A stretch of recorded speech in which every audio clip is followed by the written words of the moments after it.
Hey, what's going on, guys? Welcome back to The Real Way. This is real stories of real people in a real community working to serve Christ in a real way.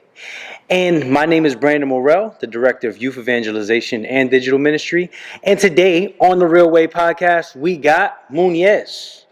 Say, what's up, Muniez? Yo, Man, you don't got to be scared of the microphone, bro. You could talk. You can get a lot louder than that. I know you. what's good, guys? So Muniez is a part of our youth ministry. Muniez is a part of a lot of things here. But why don't you just kind of tell people about how you got connected to St. Thomas and all of that stuff? I used to come to church back when I was a kid. I basically grew up there.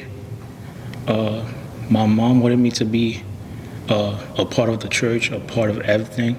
So I started in youth group, bring my way to. I was in what's it called? Well, what grade were you in? Like, how old were you think, when you first got involved with, like, youth group and stuff? I was in 7th, so I was 12, 13. Yeah. So I was a home kid. I stayed home all day. So my mom wanted me to go outside, play a sport. That was I started playing basketball in youth group. So that's the first time I got played basketball ever. So that was the time I fell in love with basketball, and so that's how everything happened. Yeah. So mom found out about youth group. Yeah. Mom gave you the invite, and mom was like, "Hey, you need to get there." You started playing ball, hanging out with people. What was it about first being involved with the youth group at St. Thomas that you think got you connected? I was by myself, sitting down on my phone all the time. So the first time a kid hit me with a basketball, and then we started.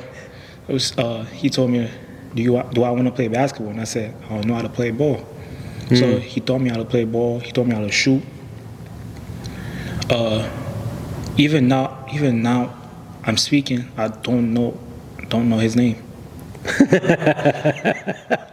Well, you got invited, and so you got that was your first time there, and then That was my first youth group friend. yeah, I gotcha. We got to find a way to reconnect to him, man. So okay, and it's funny, man. I didn't know that about you. Because when I met you, when I started here, the first thing I saw is this boy was in Timberland boots trying to dunk a basketball, and I was like, oh, okay, it's like that. So all right, so you got connected. You started playing ball. You started coming every week. How did that then transfer from Friday nights to Sundays to the other things that you're doing now? Sundays, I'm always in church on Sundays. So I started coming. My mom wanted me to be a usher. Then I started helping Mr. G. Then I bring my way to being an altar server. So yeah, that was all. Gotcha. So you were actually an usher before you were an altar server. Yeah. That's interesting, because for most people, I think it happens the other way around. Like, you become an altar server like as a little kid, and then eventually.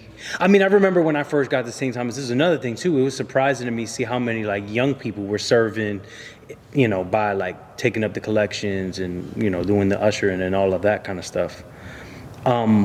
Was there something about what kind of kept you involved? Was it just mom pushing you, or was it like something that you enjoyed about it? No, I just like I said, I grew up in church, so I love helping people. I just love doing that.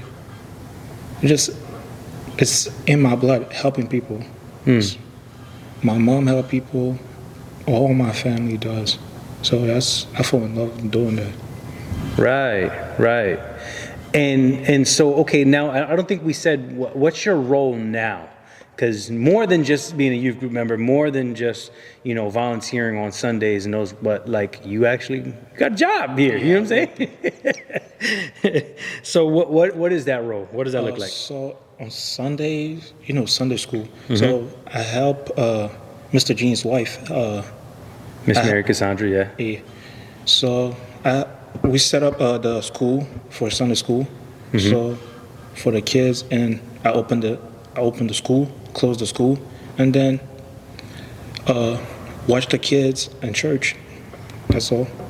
Yeah, so you're kind of that like junior assistant, moving, making things happen. But honestly, I think a lot of people don't notice because especially like I'm looking at like some of our past events, you just be running back and forth. Like I'm gonna go Back get and this. forth. I got back home, my back was hurting me. Hey man, he's putting that work in, bro. So you okay, so you help on Sundays, assisting Miss Mary Cassandra with connecting with the kids, connecting with the families, doing setup, getting materials, right? Yeah, and you've been doing that now how long? A couple months. Been here a couple months, and then you grew up in the church, right? So can you remember like how old you were, but maybe about first time you remember being around here? 11. Okay, about 11. Okay, so 11 you started coming here. 12 you get involved with the youth group, and then here you are 3 years, 16. 16, 4 years later actually, in all these other ways. What do you think is so different about St. Thomas, maybe opposed to other places, other parishes, other communities, and all that? I'm not gonna lie. I live by Saint Bernard, so I don't go there. So my first time being in St. Thomas, I feel like there's a lot going on. There's a lot for me to do for myself. Youth group, there's a lot of stuff like trips and fun. There's always a party going on, and I love enjoying myself. That's all. Right, so you feel like the community, like you're connected, there's a lot of events, there's a lot of people who are involved, and that is something that you enjoy. Yeah. Cool. Now, how do you think, in all these ways, whether it's youth group, I mean, we've also like been retreats and camp together, right, and stuff. How have these things helped you in your own walk with God, your walk with Jesus? It helped me because since I was a kid, I know a lot of friends of mine who don't believe in God. I can't say I don't believe in God because a lot of stuff happened to me. I almost lost my mom. A lot happened to me. I can't even tell. Can't even talk about it on mic. So enduring that suffering, enduring those experiences, it made you draw closer to God, is what I'm hearing. Right. And then we've kind of said it in some ways, but how has this community supported you in that process? I feel loved by everybody. Everybody always be like, "Oh my God, that's Muniez. Hey, Muniez." Always like, I feel love in church with everybody, friends and family, all of that. I just love coming up every Sunday. Maybe now Sundays, but yeah. Yeah, no, and I think that's that I think is a powerful thing in and of itself, because I think some people would say the opposite when they go to their local church or parish. They feel like they're ignored, or they feel like they're judged, or they feel like, and you're saying this community's embraced you. Yeah. Yeah. There's one thing about me, I be judged all the time, and I don't care about that. When someone judge me and make me stronger and stronger. Basketball, I get judged all the time. Talking about I'm selfish, I'm a ball hog, so I don't care. I just want the win for my team. Right. Gotcha. Is there anything that you think other people should know? Right? Let's say someone just came, like they're 11-year-old Muniez, they just got brought to, or just even an older person got here, and they're like, hey, what should they know about St. Thomas and Our Lady Help of Christians? One thing about St. Thomas is the kids. We help the kids do a lot. We bring the kids from this to another to life. We help them face life, help people, help the people in need. Just help everybody, help the community and all of that. So St. Thomas helped the kids face the world, face the outside, what's going on outside. That's what I see. Right. So there's a focus definitely on youth, on families, and On what's going on in life. Right, and like it was going on in life, right? Like the real things, kind of like what we're saying here, even with the podcast, the real way. Any like funny memories or like joyful moments that you just like, man, this thing happened, and like this is something I know I'm gonna hold on to from here. Wait, back when I was 11, my first time in youth group, and now, back when I first started coming, I was shy, don't want to talk to people. I was just myself. But now, even if I don't know you, I'm gonna talk to you like it was close. Right? I want to see everybody laugh, happy, and be joyful. Like youth group is a time and place for everybody to have fun and learn about God. So I want everybody to laugh, happy, and learn about God in a peaceful way. So, yeah, that's on me. Yeah. I think. We're echoing a lot about like how it is with youth and those things and those experiences you had, and how much you've been loved and how much the community supported you. But I think of things like we have events like the Family Day, or we have events like, the International Feast where people are coming together. Is there any of those things that we do throughout the year that's like, hey, this is my favorite thing that we do every year? I'm not gonna lie, the feast, I couldn't eat too much because I was going back and forth, so I couldn't eat. But the food would smell good.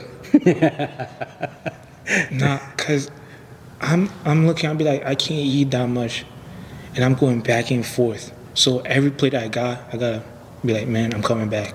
When I come back, I can't eat anymore. So my mom be like, I'm gonna get you a plate to go home with. I got home, look at the plate, and say, nah, went to sleep.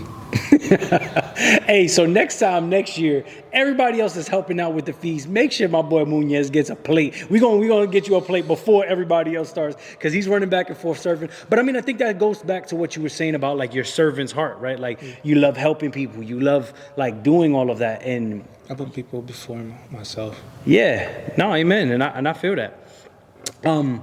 Any last takeaways you think people should say, like specifically with like their walk with God, walk with Jesus? Because you said something about like helping them do that, but like something that you feel like you got here that you feel like someone watching on the other side should hear this and know this.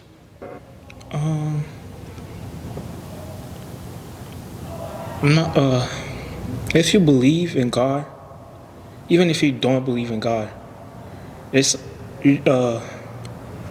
even if you don't believe in God, God is watching you, helping you in your bad moment, your good moment. I'm not a perfect kid. But I pray to God to help me go a straight way. Don't do anything bad in life. Don't go to jail. Just want to graduate high school, graduate college. I'm hoping the same for all the kids out there. That's all. Yeah, so put your hope and trust and faith in Him, even when things get difficult, even when things get hard, and you persevere to the end, to what He has for you. Yeah, and one thing I'm wishing that all the kids that don't believe in God find something inside of them that tell them, find your way. Find your way. That's something my mom always tell me. Shouts out to Mom. All right, well, we thank you guys for watching. This is, again, The Real Way. Hey, we pray that if you saw this, if anything inspired you, if anything like, just touched you in some way, shape, or form, connected with you in some way, shape, or form, that either you can get involved with us here locally here at St. Thomas, or maybe you're someone far away and you're like, hey, you know what? I need to get back to my parish, to my community, and I need to kind of get involved and do some of these kind of things wherever I'm at, so we can serve Christ in a real way. Thank you guys. Hope to see you on the next one. God bless. Peace.